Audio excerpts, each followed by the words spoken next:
Navy Lieutenant Daniel Hayes checked the fuel gauge on his shuttle for the 5th time in 10 minutes.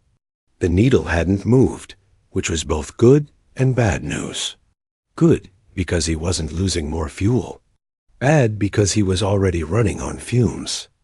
Control, this is Survey Shuttle Delta 7. I'm experiencing significant power fluctuations and fuel system warnings.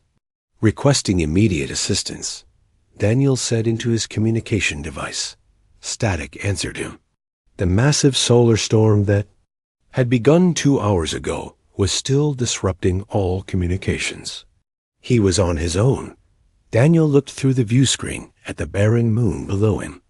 It was a desolate place all rock and dust with a thin atmosphere. Not much to look at, but it was supposed to be a simple survey mission. Take some samples, run some tests, and be back on the USS Voyager in time for dinner. The shuttle shuddered violently. Come on, not now, Daniel muttered as he fought with the controls. The small craft dipped sharply, and warning lights flashed across the control panel. He was going down whether he wanted to or not. Daniel gripped the controls tightly, aiming for a relatively flat area between 2 rocky ridges. The landing, if you could call it, that was rough. The shuttle bounced once, twice, then skidded to a stop, the metal hull groaning in protest. When the dust settled, Daniel took a deep breath and ran a systems check. The communication system was completely dead. The emergency beacon was working. But with the solar storm, it might be days before anyone picked up the signal. 72 hours, he said to himself, remembering the storm predictions. I just need to survive for 72 hours. Daniel gathered his emergency pack and stepped. Outside, the gravity was lighter than Earth's, but stronger than he expected for a moon this size. The air was thin, but breathable without a suit, though he kept his emergency oxygen mask handy. He circled the shuttle, assessing the damage. One of the fuel lines had ruptured, and the navigation system was fried. He couldn't fix this with the tools he had on hand. Daniel set up a small monitoring station near the shuttle to keep track of radiation levels and began cataloging his supplies. 6 days of food rations, 4 days of water if he was careful, medical supplies, a portable shelter, and standard survey equipment. He would be fine until rescue arrived. As the moon's distant sun began to set, Daniel noticed something odd. His life-size detector was picking up faint readings from a nearby cave system. According to his briefing, this moon was uninhabited. Probably just mineral deposits causing false readings, he said, but curiosity got the better of him. After marking his shuttle's position with a beacon, Daniel grabbed his pack and headed toward the caves. The entrance was narrow, forcing him to squeeze through in some places.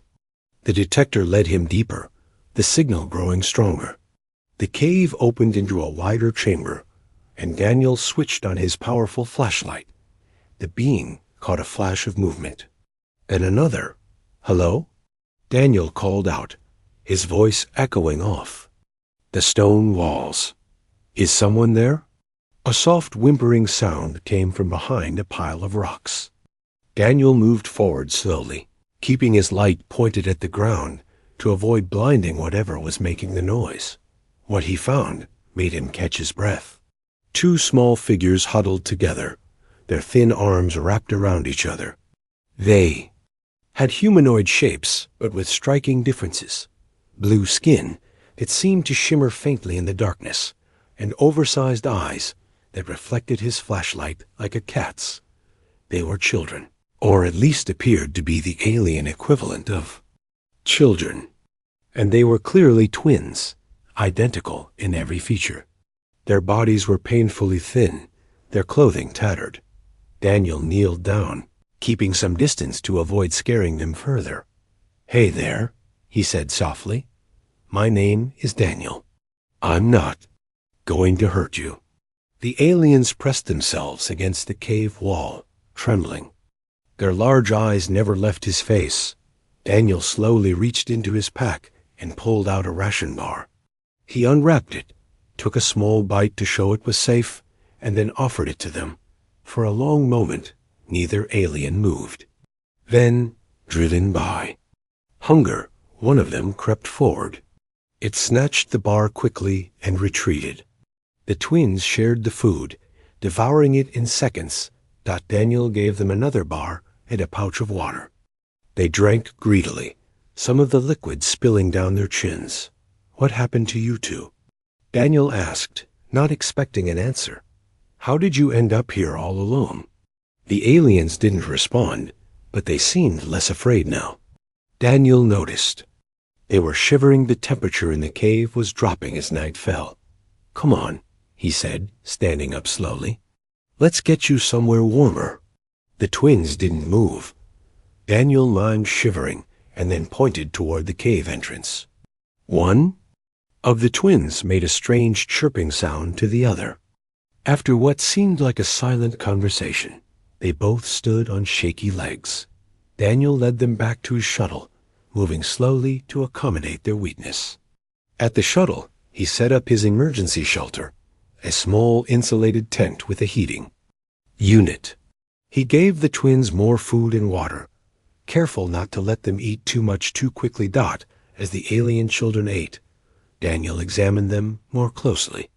They appeared to be malnourished, but had no obvious injuries. Their skin was fascinating, not just blue, but with subtle patterns that shifted slightly, almost like living tattoos. Night fully descended, bringing freezing temperatures. Inside the heated shelter, Daniel tried to communicate with simple gestures and drawings on his tablet. The twins watched with their large, intelligent eyes, but didn't attempt to respond beyond occasional chirps to each other. Eventually, exhaustion overcame them, and they fell asleep huddled together on one side of the shelter. Daniel stayed awake, keeping watch and thinking, why were these children alone on an uninhabited moon? Where were their parents or other adults of their species? The survey team had found no signs of recent settlements or crashes. Daniel checked his emergency beacon again, still transmitting, but still no response. With the solar storm, rescue wouldn't come for at least 3 days.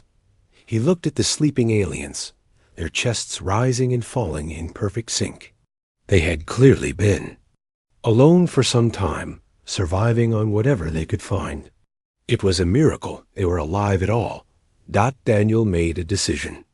Protocol stated he should minimize contact with unknown species, but he couldn't just leave these children to starve. "Don't worry," he whispered to the sleeping twins. "I'll get you out of here." Outside, the alien moon's 3 small moons rose above the horizon, casting multiple shadows across the barren landscape. Somewhere up there, the USS Voyager was trying to find him. And when they did, Daniel would have quite a story to tell.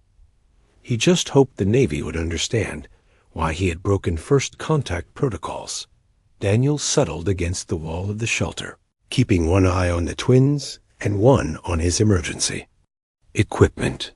The night would be long, and tomorrow would bring new challenges.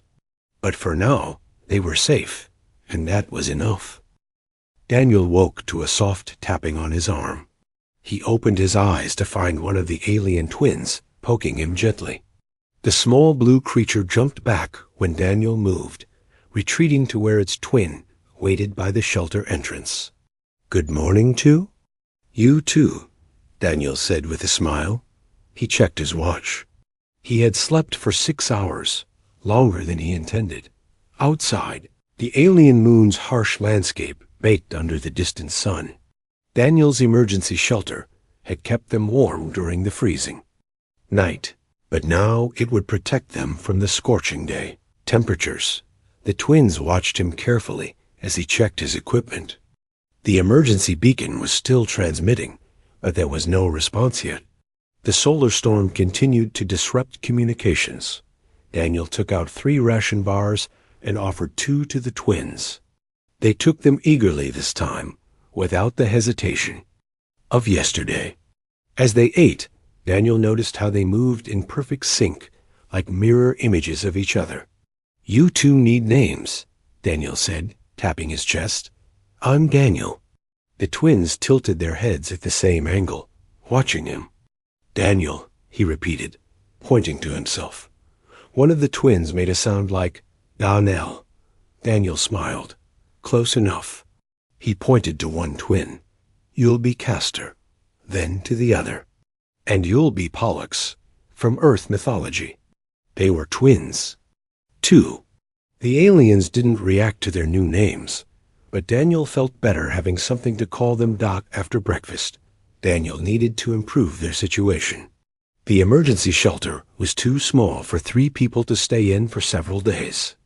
He decided to move their camp to the cave where he had found the twins. It would provide natural protection from the extreme temperatures. Daniel packed his essential supplies and led the twins back to the cave. Inside, he set up a more permanent camp, using equipment from his shuttle. He placed light strips along the walls and set up a water filtration system near a small underground stream he discovered deeper in the cave. As Daniel worked, Castor and Pollux watched him intently. Occasionally they would chirp to each other, a language of clicks and soft whistles that Daniel couldn't begin to understand. By midday, the cave was transformed into a livable space. Daniel had created separate sleeping areas, a small cooking station, and even a crude bathroom behind a rock formation for privacy. "Not bad for emergency accommodations," Daniel said, surveying his work. The twins explored the cave, moving with more energy than the day before. The food and water were all ready, making a difference. Daniel noticed they kept returning to a particular wall, touching the surface and chirping excitedly. Daniel approached the wall and examined it closely. In the improved light, he could see faint markings etched into the stone. They looked like symbols or writing, partially covered by years of mineral deposits. "Did you make these?" Daniel asked, tracing one of the symbols with his finger. The twins shook their heads in unison. Castor made a sweeping gesture with his arm, pointing deeper into the cave system. Daniel was surprised by the clear communication. "You want to show me something?" Both twins nodded. Pollux grabbed Daniel's hand and tugged him forward. Daniel hesitated, then grabbed a portable light and his emergency pack. "Lead the way, but we stay together." The twins led him through a series of narrow passages. Daniel had to crouch in several places, but the twins moved with ease, clearly familiar with the route. After about 10 minutes, they entered a large chamber that took Daniel's breath away. The walls were covered with intricate symbols and drawings, glowing faintly with a blue-green light. The images seemed to tell a story figures that looked like a more ancient version of the twin species, strange machines, and what appeared to be star maps. "This is incredible," Daniel whispered. The twins watched him, their large eyes reflecting the glowing symbols. Daniel took pictures with his tablet, wishing he had a xenarchaeologist with him. This was clearly the remnant of an ancient civilization that had once inhabited the moon, or at least visited it. When they returned to their camp, Daniel gave the twins more food and water. As they ate, he noticed Pollux watching him with particular intensity. The alien child suddenly stood up and walked to Daniel, placing a small blue hand on his forehead. Daniel remained still, unsure what was happening. A strange tingling sensation spread from the point of contact, and for a brief moment, Daniel felt a presence in his mind, curious, grateful, and very alien. Pollux stepped back, chirping excitedly to Castor, who then approached and did the same thing. The same tingling sensation, the same fleeting sense of connection. That night, as the twins slept, Daniel recorded a log entry on his tablet. Day 2 on the moon. The alien children, who I've named Castor and Pollux, seem to be recovering well. They've shown me cave drawings that suggest this moon was once inhabited by their species, or something similar. Most remarkably, they appear to have limited telepathic abilities. They attempted some form of mental contact today. I'm not sure what they were trying to communicate, but I felt ... something. A presence. It was brief but unmistakable. Daniel looked over at the sleeping twins. I'm breaking about a dozen first contact protocols, but I couldn't just leave them to die. I hope the Navy understands. He set his tablet aside and tried to sleep, but his mind was racing with questions about the twins, their species, and how they ended up alone on this desolate moondot in the middle of the night. Daniel woke. Suddenly, something was wrong. Castor was making distressed noises, writhing in pain. Pollux was beside his twin, chirping frantically. Daniel rushed to them. Castor's blue skin had taken on a sickly purple tinge, and his breathing was rapid and shallow. What happened? Daniel asked, though he knew they couldn't answer. Pollux pointed to a small pile of something near their sleeping area. Daniel examined it and found the remains of some local flora, a red, mushroom-like growth that hadn't been part of the rations Daniel had given them. Did he eat this? Daniel asked, showing the mushroom to Pollux. Pollux nodded, his large eyes filled with what Daniel recognized as fear. Daniel rushed to his medical kit. He had basic training in emergency medicine, but nothing about alien physiology. Still, some principles were universal. If Castor had ingested something toxic, it needed to come out working quickly. Daniel prepared a solution that would induce vomiting in humans. He hesitated before giving it to Castor, weighing the risks. But the alien child was getting worse by the minute. I hope this works the same way for you as it does for us, Daniel said as he helped Castor drink the solution. Minutes later, Castor vomited the contents of his stomach. Daniel cleaned him up and gave him small sips of water. Gradually, the purple tinge faded from his skin, and his breathing steadied. By morning, Castor was weak but recovering. Pollux hadn't left his twin side all night, and neither had Daniel. As the sun rose outside their cave, Daniel realized something had changed. The twins were looking at him differently now, with complete trust. He had saved them not once, but twice, and somehow Daniel knew this was just the beginning of their journey together. On the fourth day, Daniel woke to a strange sound. It took him a moment to recognize it. The twins were attempting to speak English. They sat cross-legged near the cave entrance, repeating words to each other. Water, said Castor, holding up Daniel's canteen. Food, replied Pollux, pointing to a ration bar. Daniel watched in amazement as they took turns naming objects around the cave. Their pronunciation was odd, with extra chirps between syllables, but unmistakably English. How are you doing this? Daniel asked. Sitting up. The twins turned to him and smiled, the first time he had seen this expression on their faces. Daniel, they said in unison, pointing at him. Yes, I'm Daniel, he confirmed. But how are you learning English so quickly? Castor touched his own forehead, then pointed to Daniel. Sleep words. Daniel remembered the strange sensation he had felt when they touched his forehead. You're learning from my mind while I sleep? The twins nodded. That's impressive, Daniel said, unsure whether to be amazed or concerned about the aliens reading his thoughts. A sudden beeping from his equipment interrupted the moment. Daniel rushed to check it, hope rising in his chest. The emergency communicator was receiving a signal. Delta 7, this is USS Voyager. Do you copy? Lieutenant Hayes, please respond. Daniel grabbed the communicator. This is Lieutenant Hayes. I copy, Voyager. You have no idea how good it is to hear your voice. Likewise, Lieutenant. The solar storm has finally subsided enough for communications. We have your beacon location and are sending a rescue shuttle. 4 hours. What's your status? Daniel glanced at the twins, who were watching him with wide, curious eyes. I'm uninjured, but my shuttle is damaged beyond repair, Daniel replied. And ... I have a situation here. I've made first contact with an alien species. 2 juvenile members, to be exact. There was a long pause. Say again, Lieutenant. I found 2 alien children on this moon. They were alone and starving. I've been caring for them for the past 3 days. Another pause. Stand by, Lieutenant. Daniel waited, watching the twins. They seemed to sense his anxiety and move closer. To him, their small blue hands clutching at his uniform.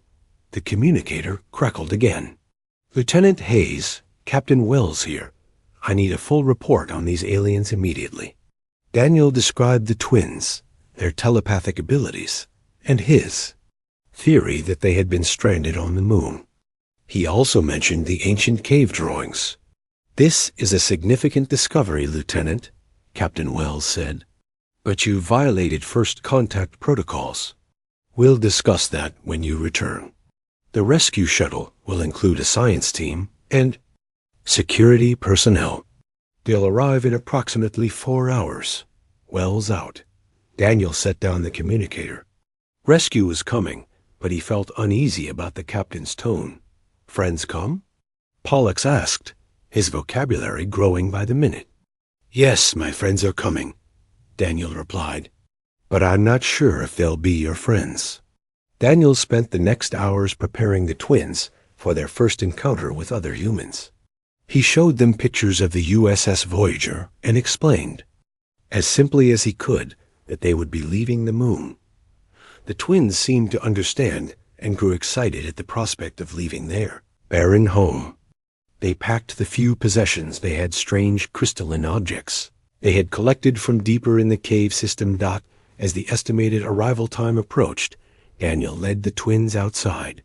They squinted in the bright sunlight, their large eyes more sensitive than his. Soon, a shuttle appeared in the sky, growing larger as it descended toward them. The twins pressed against Daniel, suddenly nervous at the sight and sound of the approaching craft. It's okay, Daniel assured them.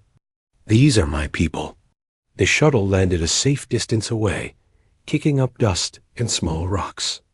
The hatch opened, and 6 figures emerged, 2 in science uniforms. 2 security officers with hands near their weapons. Then 2 medical personnel. Lieutenant Amy Foster, the science officer, approached first.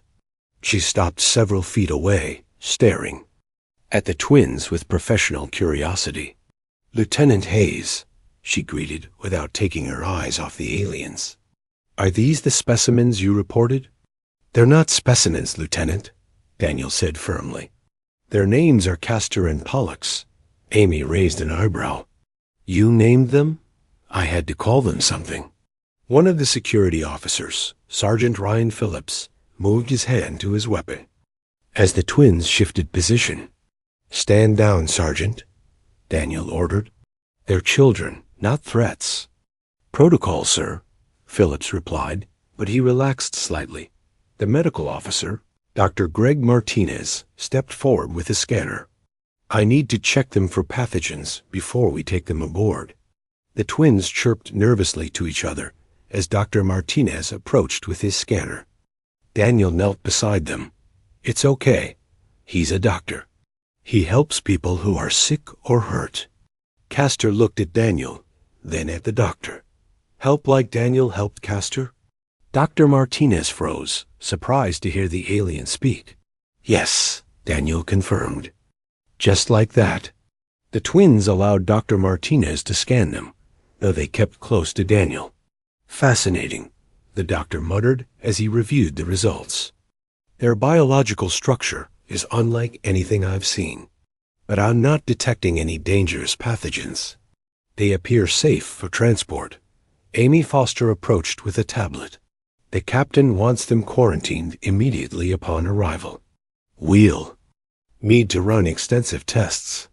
They're refugees, not lab rats, Daniel protested. They're unprecedented alien life forms, Lieutenant, Amy countered. The scientific value alone. They're children, Daniel interrupted. And they understand more English than you might think. As if to prove his point, Pollux tugged on Daniel's sleeve. We go with Daniel? Yes, Daniel said without hesitation. You stay with me. Amy frowned. That's not your decision to make, Lieutenant.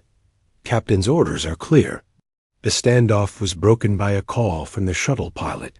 We need to leave now if we want to make it back to the Voyager before the next solar flare.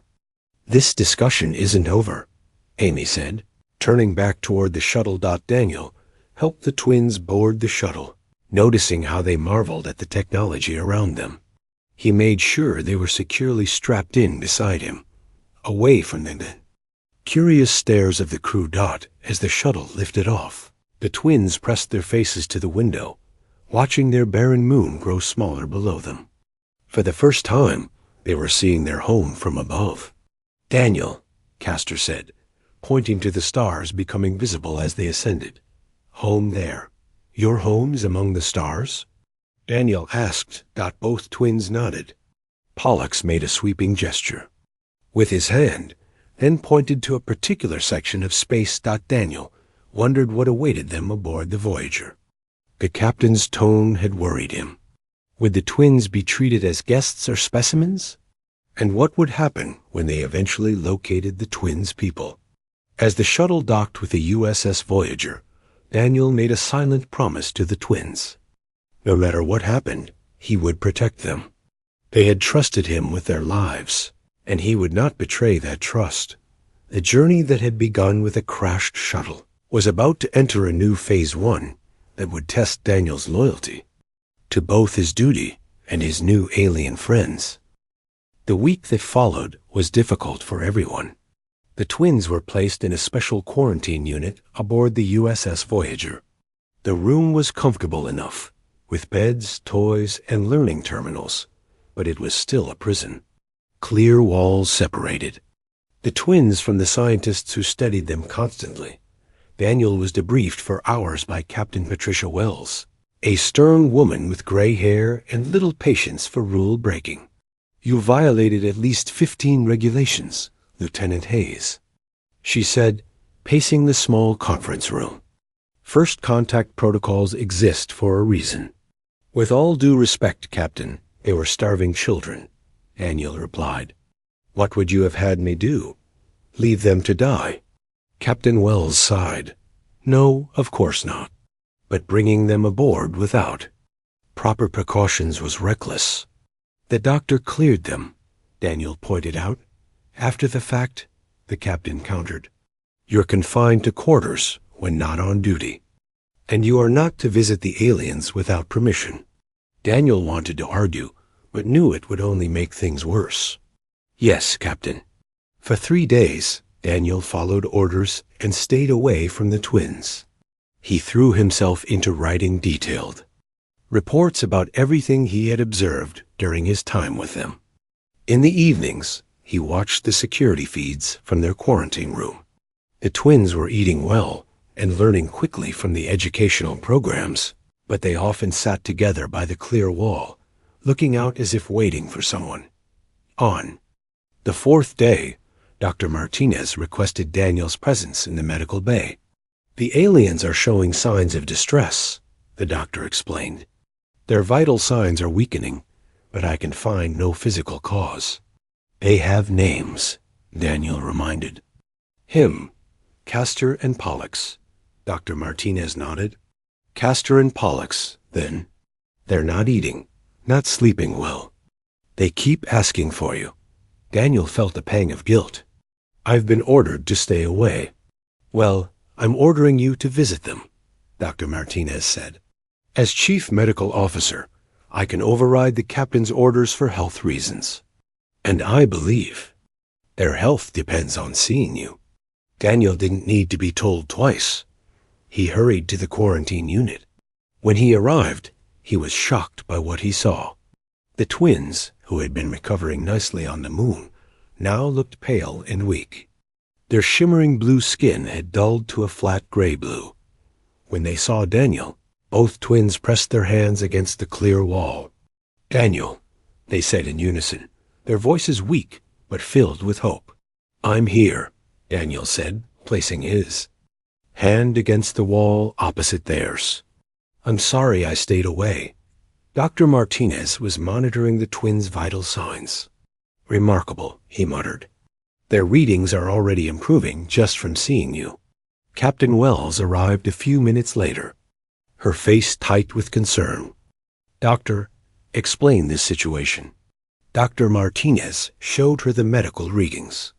The aliens Castor and Pollux formed some kind of psychological bond with Lieutenant Hayes. When separated from him, their health deteriorates rapidly. Is this some kind of manipulation? The captain asked suspiciously.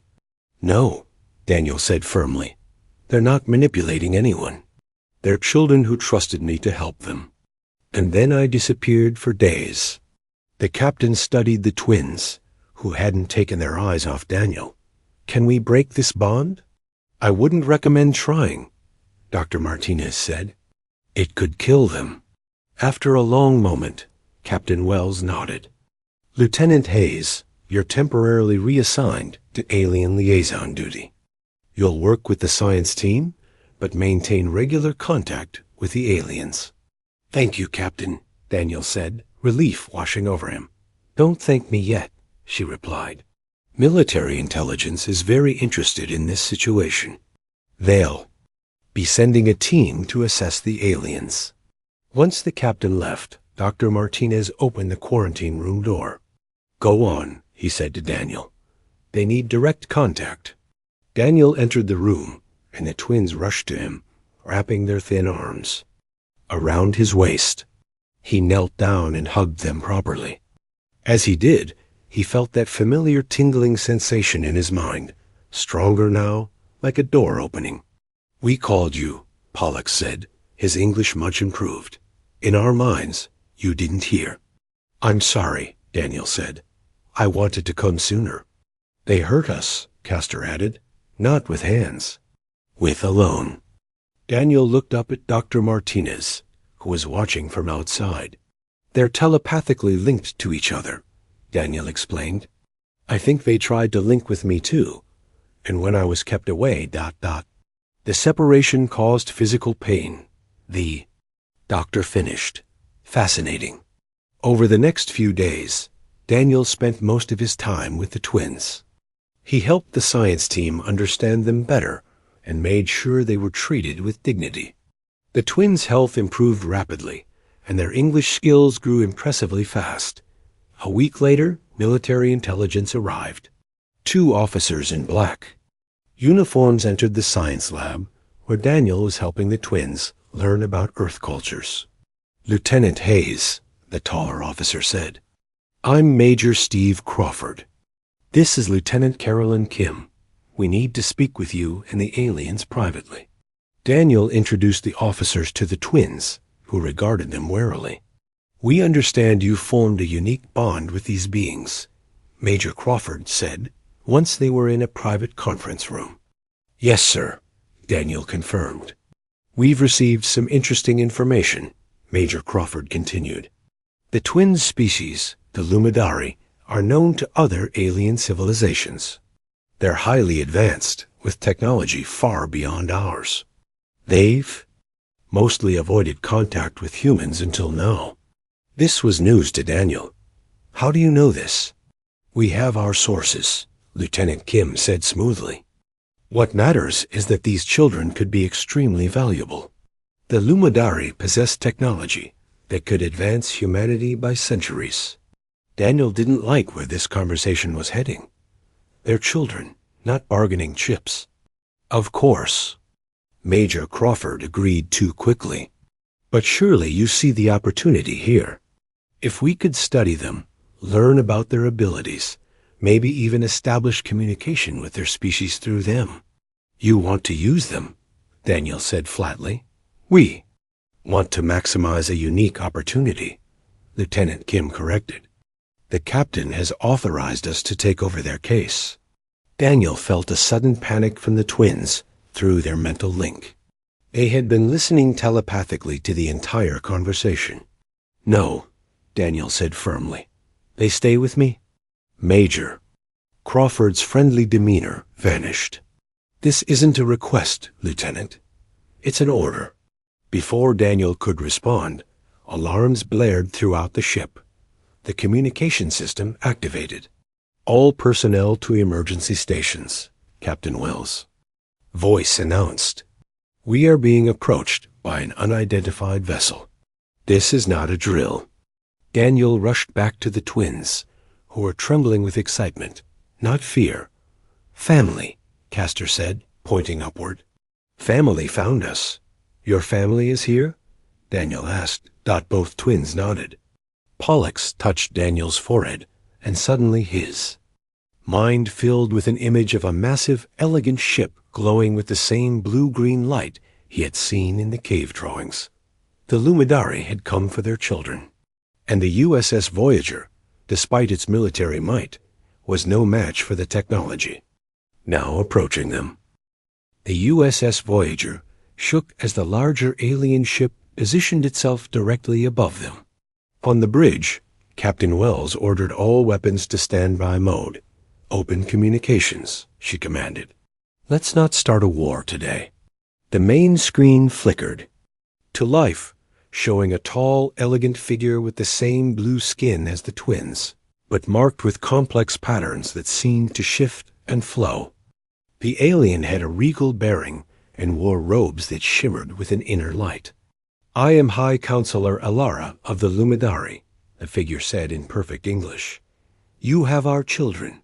Return them immediately, or we will take action." "Captain."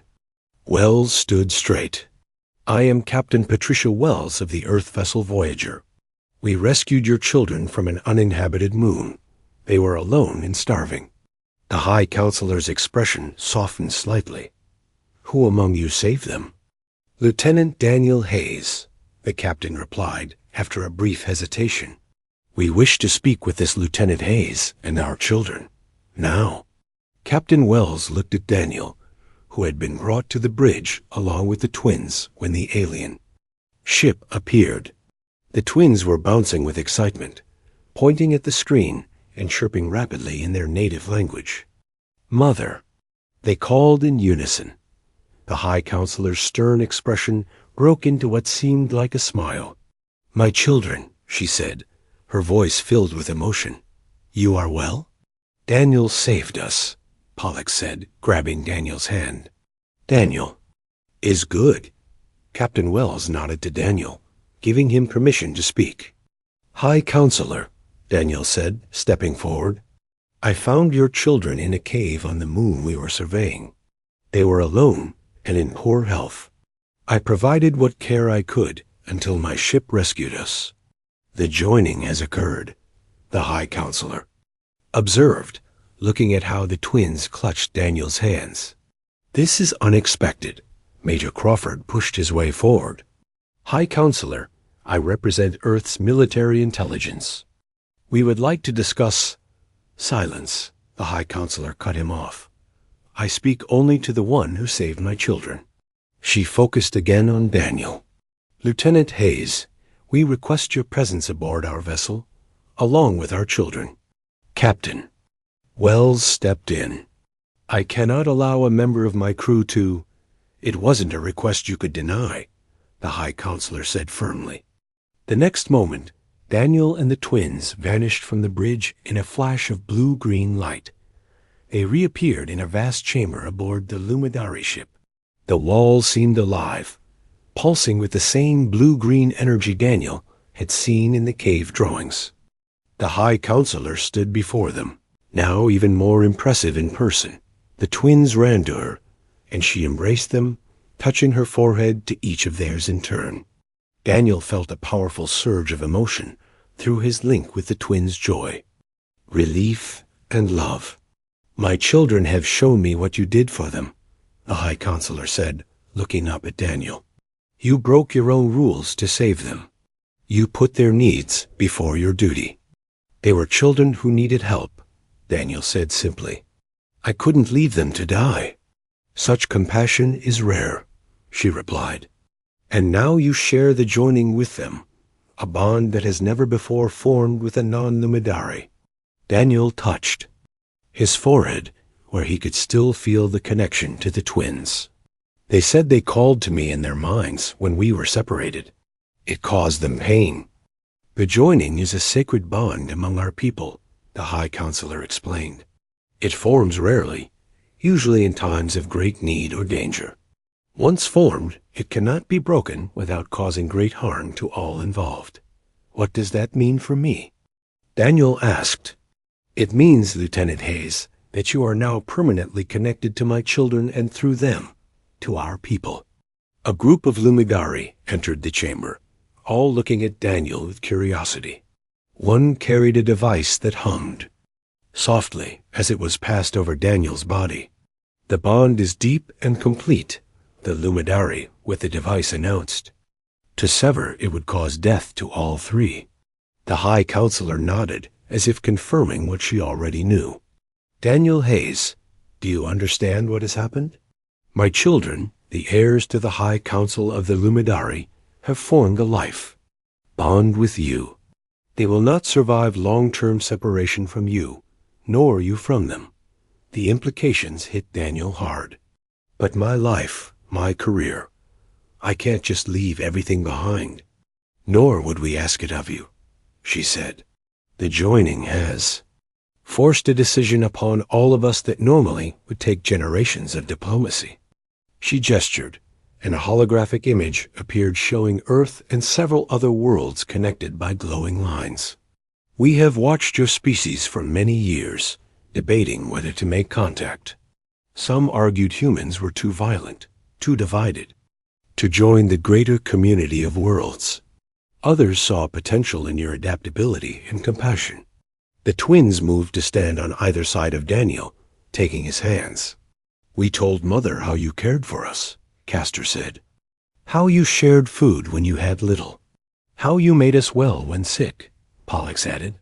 How you protected us from your people who wanted to use us. The High Counselor nodded. My children have shown us the best of humanity through your actions. Daniel Hayes. And now, because of the joining, we must accelerate our plans. What plans? Daniel asked. The Lumidari Council has voted to offer Earth formal alliance and membership in the Galactic Concord, she said. And you, as one joined with the royal children, will be our first ambassador. Daniel was stunned. Me?